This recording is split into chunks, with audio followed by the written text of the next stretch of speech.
Alléluia, je vous salue dans le nom de Jésus. Soyez la bienvenue dans la présence du Seigneur. Peuple de Dieu, c'est bon, c'est doux, c'est agréable pour que des frères demeurent ensemble autour de la parole qui donne la vie. Je suis encore là pour donner la vie au travail de sa parole. Je voulais parler de comment tenir ferme dans la foi. Mais avant que on va aller loin avec notre enseignement, ce soir, on va prendre Hébreux, chapitre 11, verset 1. Hébreux chapitre 11, verset 1. On lit la parole. Or, la foi est une ferme assurance des choses qu'on espère, une démonstration de celles qu'on ne voit pas. Alléluia. Amen. La Bible nous dit que la foi, c'est une ferme assurance. Une ferme assurance. Une ferme confiance. Une ferme résolution. Une ferme focalisation. Sans aucune distraction. Il parle aussi des choses qu'on ne les voit pas, mais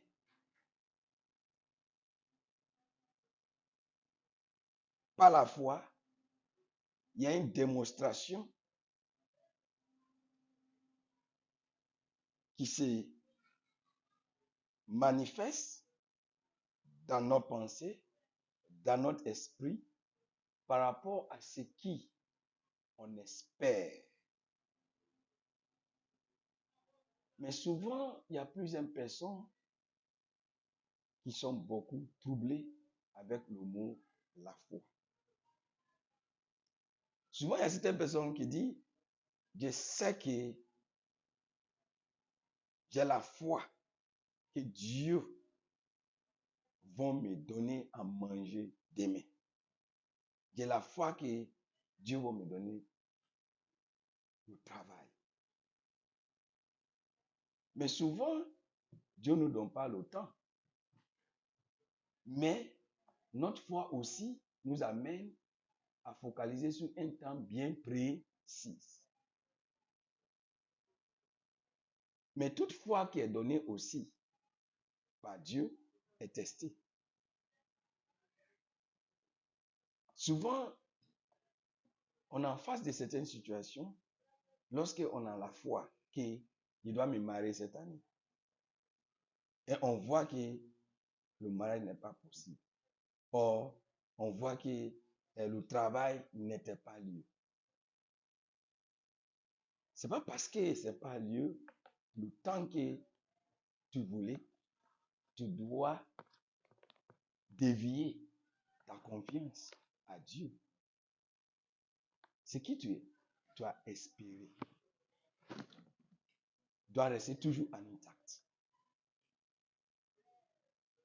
Parce que tu peux espérer quelque chose aujourd'hui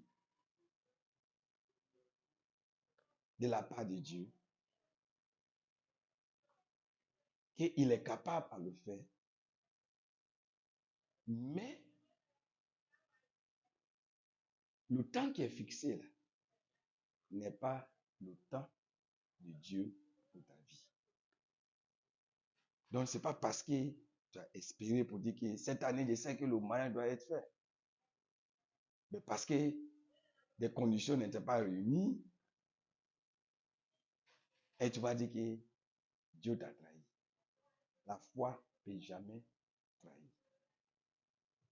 Mais on va aller encore un peu loin dans verset 6. Hébreux 11, verset 6. Hébreux 11, verset 6. Je lis la parole. Or, sans la foi, il est impossible de lui être agréable. Car il faut que celui qui s'approche de Dieu croit que Dieu existe et qu'il est rémunérateur de ceux qui le cherchent. Alléluia. Amen. Vous savez, si la Bible dit que c'est Dieu qui récompense ceux qui le cherchent, effectivement, quand on vient vers Dieu, on a la confiance que Dieu est Dieu, Dieu existe. Mais le même Dieu qu'on a confiance à lui, il nous amène vers le véritable foi. Parce que les gens souvent prennent Dieu en tant qu'un magicien. Dieu n'est pas un magicien pour quelqu'un. Il est Dieu, suprême Dieu. C'est lui qui a dit. Il dit, sans la foi, ça sera impossible. Ça sera impossible pour être avec lui. Parce que si tu ne crois pas en lui. Mais pour croire en quelqu'un, ce n'est pas quand tout va bien qu'on croit à quelqu'un. On croit à quelqu'un lorsque tout le monde n'a plus confiance à la personne. C'est en ce temps, Dieu atteste. C'est vraiment qu'il croit en lui. On est dans un moment de crise. Et souvent, tout le monde court. Chacun sauve sa tête. Ou Dieu aussi, il est dans cette crise. Mais il veut savoir ceux qui sont attachés, ceux qui sont affermis, ceux qui croient en lui, malgré la situation de la crise, malgré la circonstance, malgré la taille et le volume. Mais tu dis toujours, moi, je ne peux pas fuir. Parce que je sais qu'il y a un Dieu qui va me protéger. Parce qu'on ne récompense pas les gens gratuitement. C'est qu'il y a un travail qui a été fait. C'est qu'il y a un prix qui a été payé. Donc si on parle de récompense, c'est qu'il y a une attestation que Dieu donne pour attester que vraiment tu crois en lui. Mais qu'est-ce qui souvent arrive à les enfants de Dieu? Ils sont des fois, ils sont souvent ils sont la foi vraiment qui fait douter. Tu ne peux pas dire que Dieu est Dieu. Jésus est Seigneur. Mais pendant que les choses sont les empirées, tu regardes ailleurs. Quand c'est comme ça, le Dieu lui-même, là, que tu es là de trahir avec ton savoir-faire, il finira à te récompenser. Donc, je pense aussi que Dieu récompense ceux qui plaisantent avec lui. Donc, si tu n'as pas la foi, demande à Dieu pour qu'il te donne.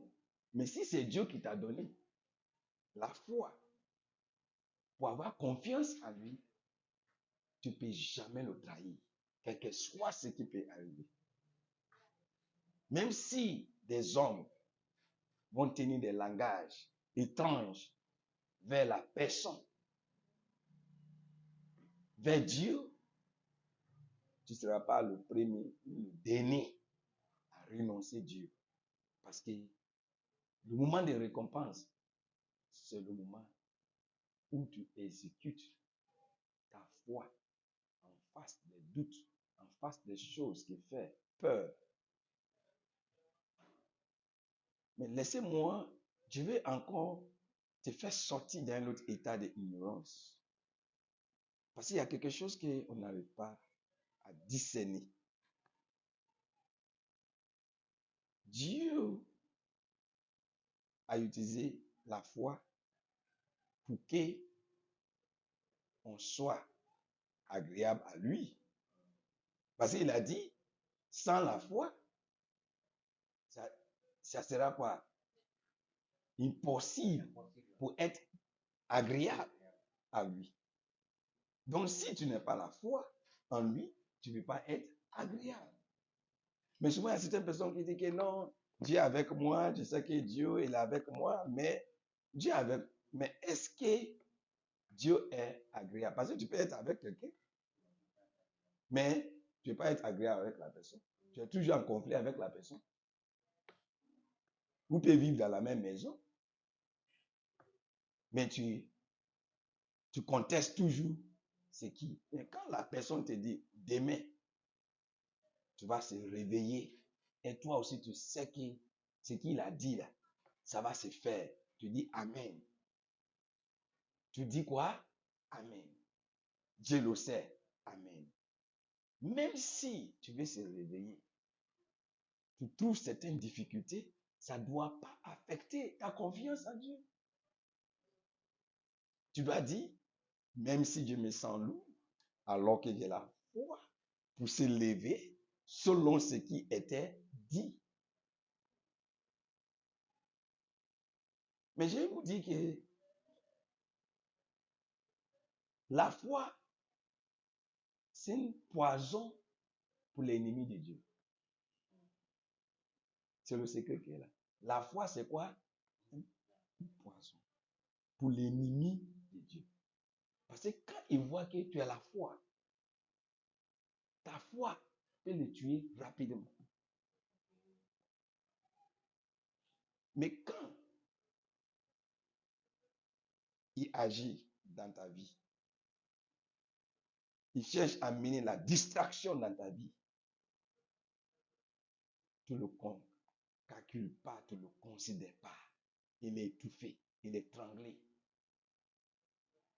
il est ballonné, il est constipé.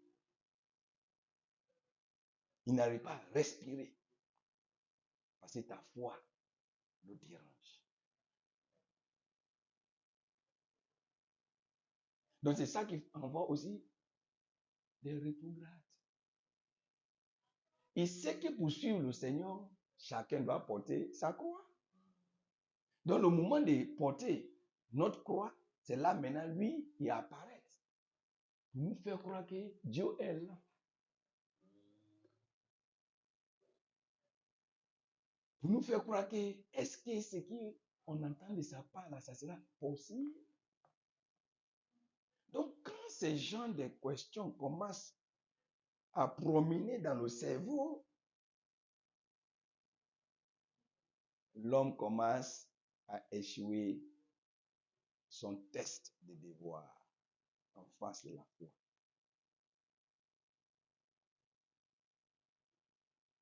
Abraham, il avait la foi, mais il est arrivé où sa foi l'a trahi. Parce que Dieu a testé sa foi. C'est vrai que Dieu avait dit, Abraham, tu serais père des multitudes. Mais au fur et à mesure que l'année avance, des gens parlent de son stérilité, les gens disent que ça ne sera pas possible, le vieux, tout est déjà fatigué en lui, donc il n'y a plus de possibilités. Donc lui, il dit, bon, il paraît qu'il faut que je m'ajuste. Il faut que je prenne la course. Donc quand tu es un enfant de Dieu, tu commences à avoir des petites idées, comment tu dois t'aider toi-même. Souvent, il y a certaines personnes qui disent, aide-toi, et Dieu t'aidera. Ça ne se trouve pas dans la Bible. Si Dieu sait que toi, tu peux t'aider, là, il ne peut pas te dire qu'il faut mettre confiance en lui. Dieu n'est pas dit aide. Il faut que toi, il faut que tu t'aides toi-même. Tu as quelle force pour t'aider? Tu as quelle connaissance pour t'aider si Dieu n'a pas te donné ça?